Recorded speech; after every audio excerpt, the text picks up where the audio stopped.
Okay. Can you hear me? Yes. Okay, sorry. We have like three Wi-Fis in this house because two of them, Oh, so I had to right. find which one was not bad at this moment. No problem. So I was able to see the movie, and from as someone who is I'm 23, I'm a millennial, I work in social media, of course. I think it's an excellent commentary on what people will do to get famous on social media, and I feel Thank like you. yeah, I feel like unfortunately it's almost getting worse, what people will do.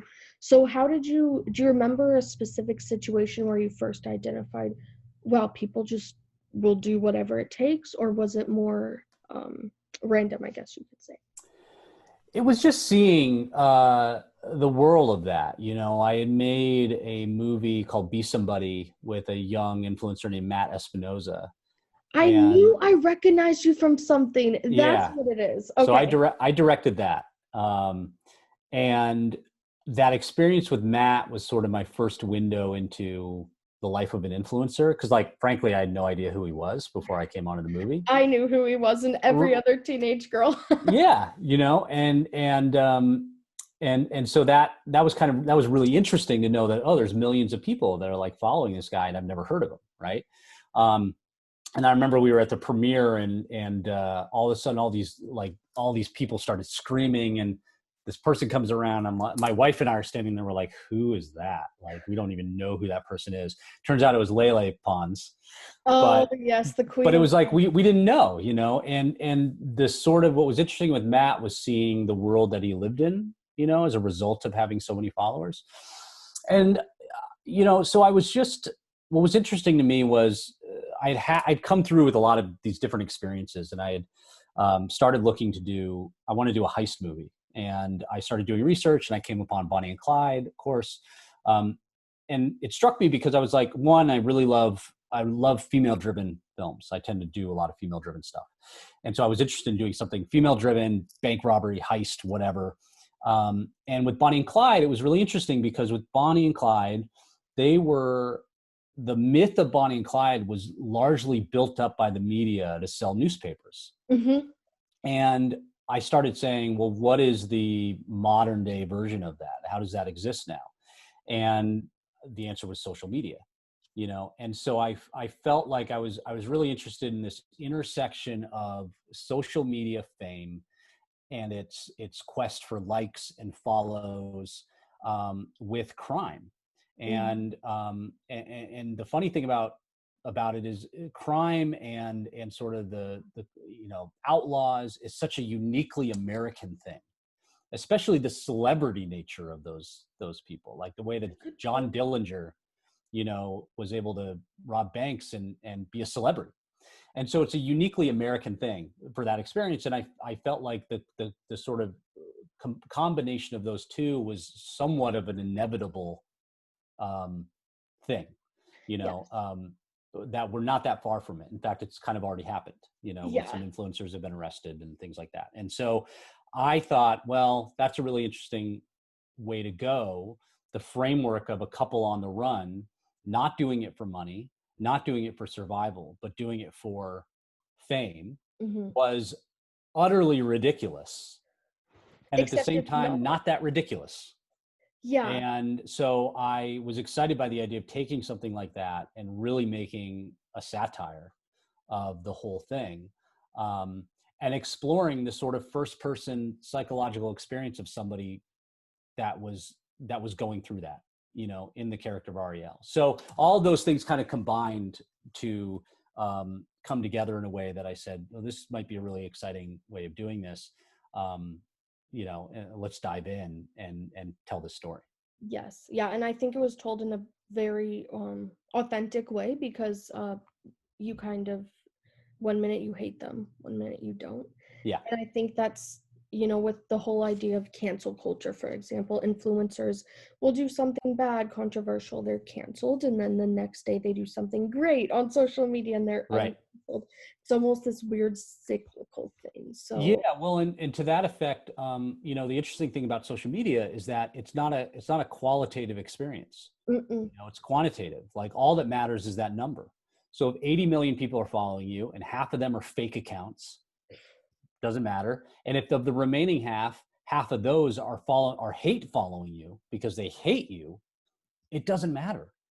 The problem is that when you follow somebody that you hate, or you retweet somebody that you disagree with, or you showcase their tweet as like something that's stupid or dumb, all you're doing is contributing to the value of that account, Exactly. because it doesn't matter Mm, whether it's bad or good, or like, America now lives in a fantasy land, where anything is everything. yep. And um and people, the only metric that matters is the amount of likes and the follows that you get. That's really what's important for a lot of Yep, people. and it's the new currency, which I mean, I have Right. thoughts about. Obviously, you do too. You made a whole movie, kind of critiquing it.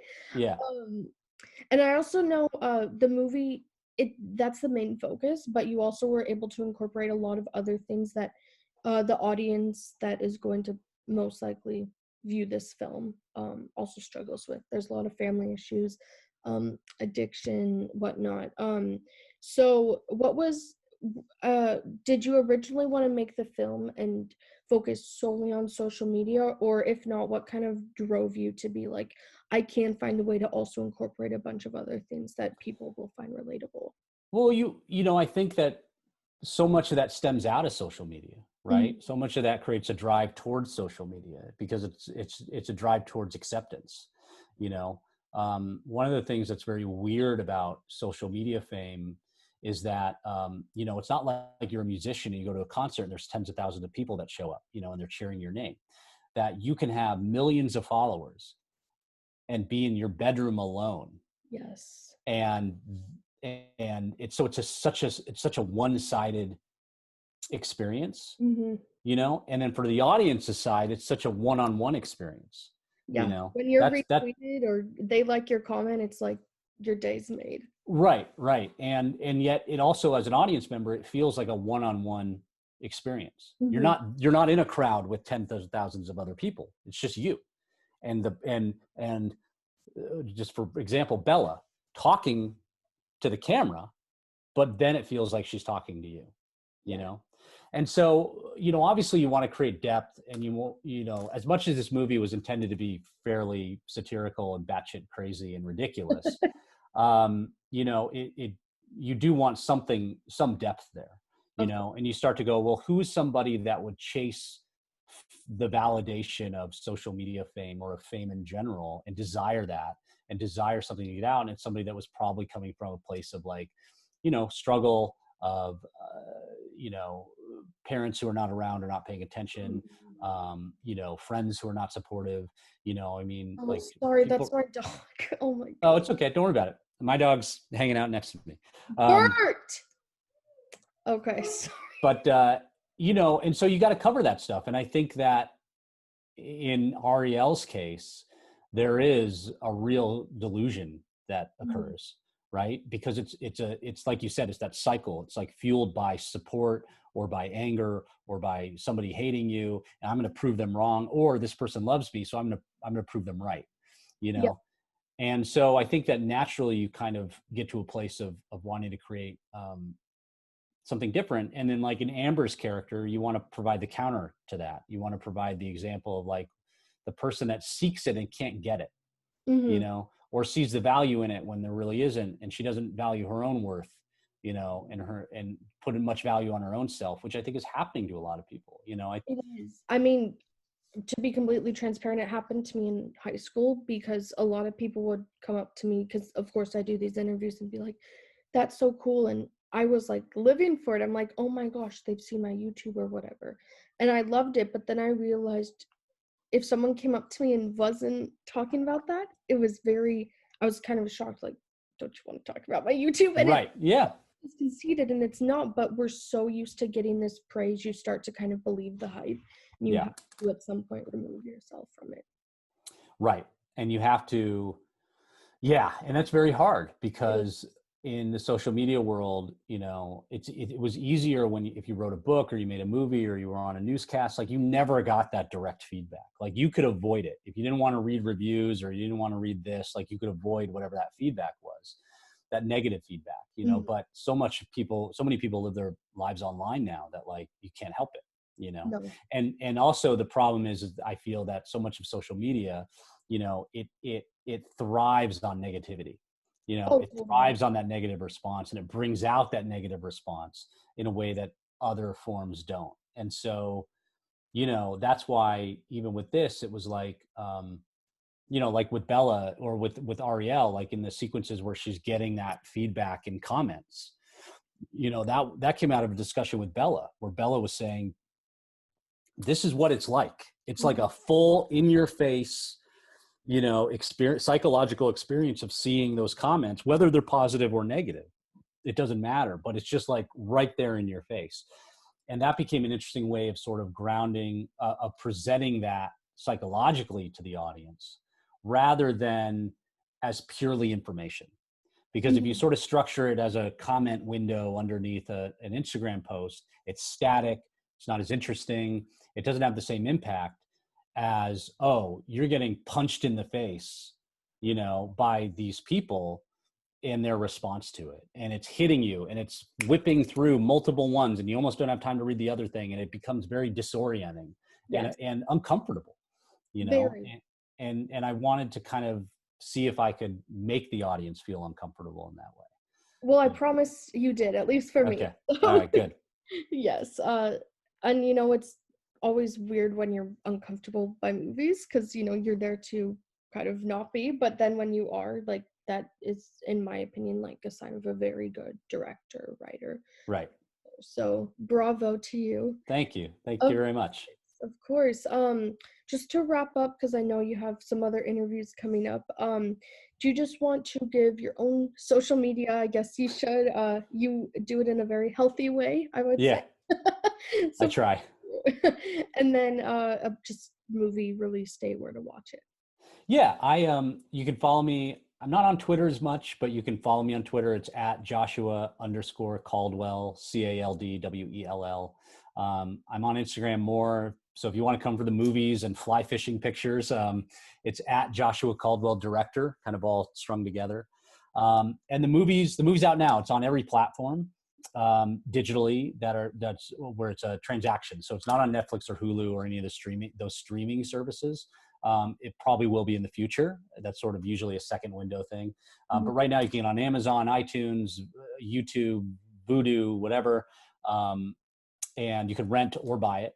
And then also what's really exciting is that it's also playing in like 56 plus drive-ins across the country.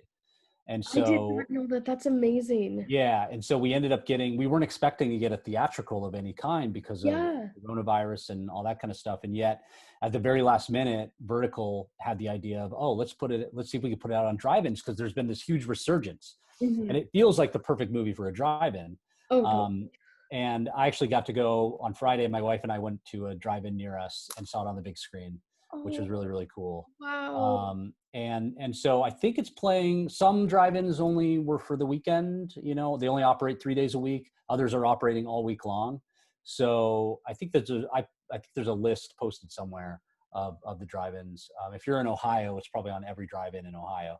But it's in fact, I think there might be one in San Diego. Um, Really? and Okay. yeah, check that. I forget the Yeah, I'll name of it. find the list somewhere and I'll Yeah, put it in the description because I don't. yeah. And those, you know, hopefully if we did well, maybe we'll play more, you know, coming this weekend. We're not sure yet. We're still waiting for any feedback to come in, but that is cool to be able to go to a drive-in and see the movie and see it with your friends and, you know, talk crap about it or or love it, whatever you want to do. But I think that experience of seeing it on a big screen is a fun one and something we weren't expecting. But at the same time, I think that I also fully knew that so many people are going to see this on their computer or see it on their phone, you know, and being totally fine with that and making a movie that worked on those devices because especially for younger audiences, which this movie's kind of aimed at, I'll go to where you consume content. You know, Yep. I don't need to be a Netflix, purist about it. Amazon, all that. And I It's mean, I exciting. watched it alone and it was fine. So, Yeah, and it's exciting to see people like, you know, they play it on their phone, they take screenshots, they repost those screenshots. Like all that stuff is great, you know, and it's a mm, lot of fun. It's fun to see people really liking it. And it's also fun to see people really not liking it, you know, and really being put off by it, you know, because I think like my intention was to kind of get a rise Yeah. to provoke a little bit. And it seems to be working. So, Oh, it has been. yeah, Awesome. Well, thank you so much for absolutely. me on your press run, your virtual press run. Yeah. And everyone, yeah, just go to my YouTube description box for all the links, see if it's playing near you, follow on socials. Yeah, and I hope to see you in person sometime in LA. Yeah. Yeah. The next movie, hopefully we'll be able to do an in-person stuff. Yes, hopefully by then. If not, then I don't know what to do. Yeah, exactly. Well, Of cool. Well, thanks so much and course. enjoy the rest of your day. And thanks again for your support. Of course. Thank you and enjoy the rest of your day as well. Thank you. Bye.